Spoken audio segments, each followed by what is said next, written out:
తెలంగాణలో బీజేపీ ఉధృత ప్రచారానికి శ్రీకారం చుట్టబోతుందా? మెజార్టీ స్థానాలు గెలవడమే లక్ష్యంగా ప్రచార సభలను ప్లాన్ చేస్తోందా? బూత్ స్థాయిలో విస్తృత ప్రచారంతో పాటు జాతీయ నేతలతో భారీ బహిరంగ సభలకు నేతలు సిద్ధమవుతున్నారా? తెలంగాణ వ్యాప్తంగా కాషాయ పార్టీ ఎన్ని బహిరంగ సభలను పెట్టాలి అనుకుంటోంది? ఏ నేతలు ప్రచారానికి రాబోతున్నారు? ఎలాంటి ప్రచార వ్యూహాలను పార్టీ అవలంబించబోతోంది? What's the story. తెలంగాణలో బీజేపీ ఉధృత ప్రచారానికి శ్రీకారం చుట్టింది. మెజారిటీ స్థానాలను గెలవటమే లక్ష్యంగా ప్రచార సభలను ప్లాన్ చేసింది. బూత్ స్థాయిలో విస్తృత ప్రచారంతో పాటు పార్లమెంటు నియోజకవర్గాల్లో జాతీయ నేతలతో భారీ బహిరంగ సభలకు నేతలు సిద్ధమయ్యారు. రాష్ట్ర వ్యాప్తంగా బహిరంగ సభలను పెడుతోంది. తెలంగాణ వ్యాప్తంగా బీజేపీ 12 నుంచి 14 సీట్లను టార్గెట్గా పెట్టుకుని పనిచేస్తోంది. క్షేత్రస్థాయి నుంచి విస్తృత ప్రచారానికి సిద్ధమైంది. ఎన్నికల సమయం దగ్గర పడటంతో ప్రతి ఓటర్ని మరోసారి కలవాలని ప్లాన్ చేస్తోంది. అందులో భాగంగా మే 5, 6, 7 తేదీల్లో ప్రతి నేత బూత్ కమిటీల్లో ప్రతి ఇంటికి తిరుగుతూ విస్తృత ప్రచారం చేయాలని నిర్ణయం తీసుకున్నారు. బూత్లో మెజారిటీ ఓట్లు సాధిస్తేనే పార్లమెంటు నియోజకవర్గాన్ని కైవసం చేసుకోవచ్చని బీజేపీ లెక్కలు వేసుకుంటోంది. అందుకు తగ్గట్లుగానే వ్యూహాలను రచించింది. ఇక తెలంగాణ వ్యాప్తంగా 30కి పైగా భారీ బహిరంగ సభలు నిర్వహించాలని పార్టీ నిర్ణయం తీసుకున్నట్టు తెలుస్తోంది. ప్రధాని నరేంద్ర మోడీ మరో 2 సార్లు తెలంగాణకు వస్తారని పార్టీ వర్గాలంటున్నాయి. ప్రధాని ఇంకో 4 బహిరంగ సభల్లో పాల్గొననున్నట్లు తెలుస్తోంది. అదేవిధంగా కేంద్ర హోంమంత్రి అమిత్ షా మరో 3 సార్లు తెలంగాణ పర్యటనకు రానున్నట్లు తెలుస్తోంది. 5 నుంచి 6 బహిరంగ సభల్లో షా పాల్గొంటారని సమాచారం.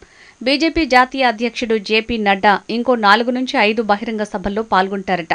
జాతీయ నేతలే కాకుండా బీజేపీ పాలిత రాష్ట్ర ముఖ్యమంత్రులు యోగి ఆదిత్యనాథ్, హేమంత బిశ్వ శర్మతో పాటుగా ఇతర రాష్ట్రాల ముఖ్యమంత్రులు కూడా ప్రచారంలో పాల్గొంటారని పార్టీ నేతలు చెబుతున్నారు. ఇప్పటికే తెలంగాణలో బీజేపీ సెంట్రల్ టీమ్స్ సర్వేలు చేసింది. పార్టీకి 12 స్థానాల్లో అనుకూలంగా ఉన్నట్లు జాతీయ నాయకత్వానికి సర్వే రిపోర్టులు వెళ్లాయట. పోలింగ్ సమయం వరకు తెలంగాణలో బీజేపీ వేవ్ ఇలాగే కంటిన్యూ అయితే ఇక తెలంగాణలో కమలం పార్టీకి 12 సీట్లు రావటం ఖాయమని పార్టీ వర్గాలు లెక్కలు వేసుకుంటున్నాయి. అందుకు తగ్గట్లుగానే ఓవైపు క్షేత్రస్థాయిలో ఇంటింటికి విస్తృత ప్రచారం చేస్తూ మరోవైపు భారీ బహిరంగ సభలతో కాంగ్రెస్ ఇచ్చిన హామీలను నెరవేర్చట్లేదని పెద్ద ఎత్తున ప్రజల్లోకి తీసుకువెళ్లేందుకు ప్లాన్ చేశారు.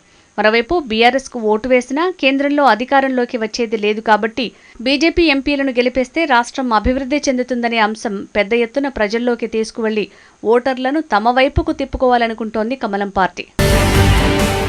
చలో తెలంగాణ అంటూ బీజేపీ అగ్రనేతలు తమ పర్యటనలతో తెలంగాణలో ప్రచార పర్వాన్ని మరింత వేడెక్కించనున్నారు. ప్రధానమంత్రి నరేంద్ర మోడీ, అమిత్ షాల రాకతో క్లైమాక్స్ ప్రచారం కాకరేపనుంది. టార్గెట్ తెలంగాణ అంటూ డబుల్ డిజిట్ సీట్ల కోసం కమలం పార్టీ గట్టి ఫోకస్ పెట్టింది.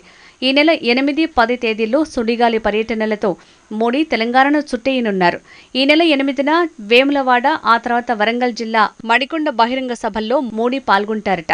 ఇక ఈ నెల 10న నారాయణపేట, హైదరాబాద్లో జరిగే సభలో మోడీ పాల్గొననున్నారు. ఇక కేంద్ర హోంమంత్రి అమిత్ షా ఈ నెల 5న తెలంగాణకు రానున్నారు. ఆదిలాబాద్ ఎంపీ స్థానం పరిధిలోని సిర్పూర్, కాగజ్నగర్లో జరిగే బహిరంగ సభలో ఆయన పాల్గొంటారు. ఆ తర్వాత నిజామాబాద్, మల్కాజ్గిరి సభల్లో పాల్గొంటారు. ఇక బీజేపీ జాతీయ అధ్యక్షుడు జేపీ నడ్డా ఈ నెల 6న పెద్దపల్లి, భువనగిరి, నల్గొండ సభల్లో పాల్గొంటారు. ఇలా తెలంగాణ వ్యాప్తంగా బీజేపీ జాతీయ నేతలు విస్తృత ప్రచారంతో పార్టీకి మరింత మైలేజ్ తీసుకురానున్నారు. రాష్ట్రంలో డబుల్ డిజిట్ సీట్ల సాధనే లక్ష్యంగా ప్రచార హోరు పెంచారు. మరి తెలంగాణలో కమలం పార్టీ లక్ష్యాన్ని చేరుతుందో లేదో చూద్దాం.